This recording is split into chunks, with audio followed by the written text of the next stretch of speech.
Kochi Edavanakkad കടൽഭിത്തി കെട്ടാത്തതിൽ road ഉപരോധം ശക്തമാകുന്നുവെന്ന് അവിടുന്ന് Vishnu Suresh report ചെയ്യുന്നു. എടവനക്കാട് വില്ലേജ് ഓഫീസിന് മുമ്പിലാണ് പഞ്ചായത്ത് അംഗങ്ങളും നാട്ടുകാരും റോഡ് ഉപരോധിക്കുന്നത്. അവിടെ പോലീസുമായി ചെറിയൊരു വാക്കുതർക്കമുണ്ടായി എന്നും വാർത്ത വരുന്നുണ്ട്. വിഷ്ണു സുരേഷ് ചേരുന്നു വിവരങ്ങളുമായി. മഴയിലാണ് പ്രതിഷേധം നടക്കുന്നത് എന്നത് മറ്റൊരു കാര്യം. പറയൂ വിഷ്ണു.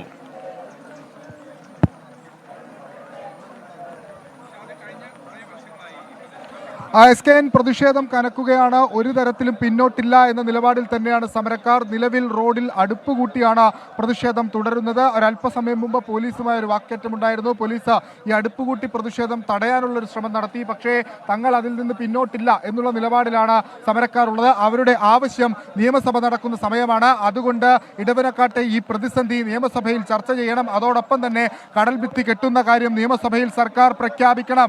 അതല്ലാതെ ഒരു തരത്തിലും തങ്ങൾ പിന്നോട്ടില്ല എന്ന നിലപാട് അവർ സ്വീകരിക്കുന്നു.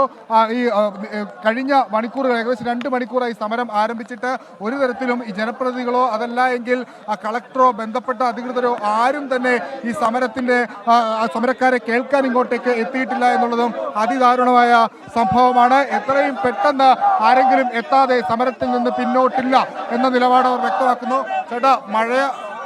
സമരം തുടരാൻ തന്നെയാണോ? സമരം തീരുന്നവരെ ഞങ്ങൾ സമരം ചെയ്യും. വ്യക്തമായ ഉറപ്പ് കിട്ടുന്നത് വരെ സമരം ചെയ്യും. 20 വർഷത്തോളമായി വൈപ്പിൻകരക്കാരെ പ്രത്യേകിച്ച് എടവനക്കാട് വില്ലേജിലുള്ളവരെയും പറ്റിച്ചുകൊണ്ടിരിക്കുകയാണ് ഈ ഏത് സർക്കാർ. ഞങ്ങൾക്ക് സർക്കാരിനോടൊന്നും എതിർപ്പ്, പക്ഷേ ഇവിടുത്തെ അധികാരികൾ നിയമസഭയിൽ ഇത് ഉന്നയിക്കണമെന്നുള്ളതാണ് ആവശ്യം. നിയമസഭയിൽ ഉന്നയിച്ചാൽ മാത്രം പോരാ, ആ നിയമം പാസാക്കി യുദ്ധകാലാടിസ്ഥാനത്തിൽ ഞങ്ങൾക്ക് ആ ഉത്തരവ് ഇവിടെ കിട്ടാതെ ഞങ്ങൾ ഈ സമരം പിൻവലിക്കില്ല. കാരണം വാഗ്ദാനങ്ങൾ ഒരുപാട് നടന്നിട്ടുണ്ട്. 20 വർഷം വാഗ്ദാനങ്ങളുടെ പെരുമഴയായിരുന്നു. ആ വാഗ്ദാനങ്ങൾ പാലിക്കപ്പെട്ടിട്ടില്ല.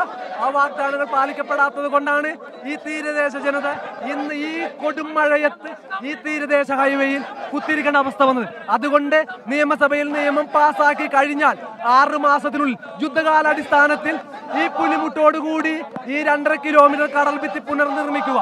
അതാണ് ഞങ്ങളുടെ ഈ ജനകീയ സമരത്തിന്റെ ആവശ്യം. 2 മണിയോടുകൂടി കൂടി കടൽ പിന്നെയും കയറും, പിന്നെയും പ്രതിസന്ധി രൂക്ഷ.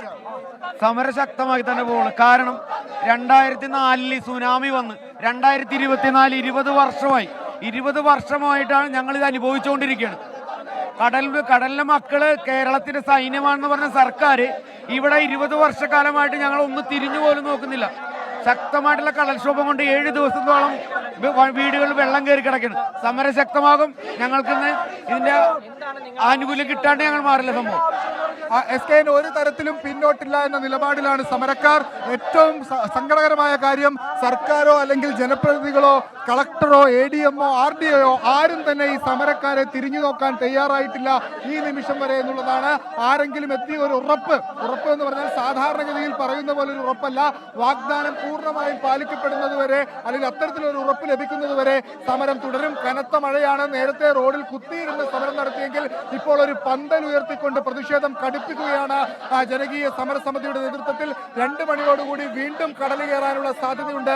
അങ്ങനെയെങ്കിൽ ഈ തീരദേശ മേഖലയിൽ വീണ്ടും പ്രതിസന്ധി രൂക്ഷമാകും. രാത്രി കിടന്നുറങ്ങുമ്പോൾ കടൽ വന്ന് തട്ടി വിളിക്കുന്നു എന്നുള്ളതാണ് ഈ തീരദേശ ജനത അനുഭവിക്കുന്ന പ്രധാനപ്പെട്ട പ്രതിസന്ധി. 2018 പ്രളയത്തിന് ശേഷമാണ് ഈ പ്രതിസന്ധി ഇത്രയും രൂക്ഷമായത്. കഴിഞ്ഞ 20 വർഷമായി തങ്ങൾ കടൽ ഭിത്തിക്കായി ആവശ്യം ഉന്നയിക്കുന്നു. ഇതുവരെ ഈ ആവശ്യം പരിഗണിച്ചിട്ടുമില്ല എന്നവർ ആവർത്തിക്കുന്നുണ്ട്. KN ഉണ്ണികൃഷ്ണൻ ഉൾപ്പെടെയുള്ള വൈപ്പിനെ പ്രതികരിക്കുന്ന MLA ഈ വിഷയം നിയമസഭയിൽ ഉന്നയിക്കണം എന്നുള്ളതാണ് അവരുടെ ഏറ്റവും അടിയന്തരമായ ആവശ്യം. ഈ വെച്ചാണ് എടവനക്കാടുകാർ പ്രതിഷേധിക്കുന്നത്. ഇതുവഴിയുള്ള ഗതാഗതം പൂർണ്ണമായും തടസ്സപ്പെട്ടു. അല്പം എത്തിയ പോലീസുകാരുമായി ചെറിയ വാക്കേറ്റവും ഉണ്ടായി. എന്തായാലും അവിടെ സംഘർഷം അങ്ങനെ തന്നെ നിൽക്കുകയാണ്. എന്തെങ്കിലും ഒരു തീരുമാനം ഉണ്ടാകാതെ പിന്നോട്ടില്ല എന്നാണ് അവർ തുറന്നു പറയുന്നത്. ഉണ്ണികൃഷ്ണൻ MLA നിയമസഭയിൽ ഇക്കാര്യം ഉന്നയിക്കണമെന്ന് കൂടി അവർ ആവശ്യം ഉന്നയിക്കുന്നുണ്ട്.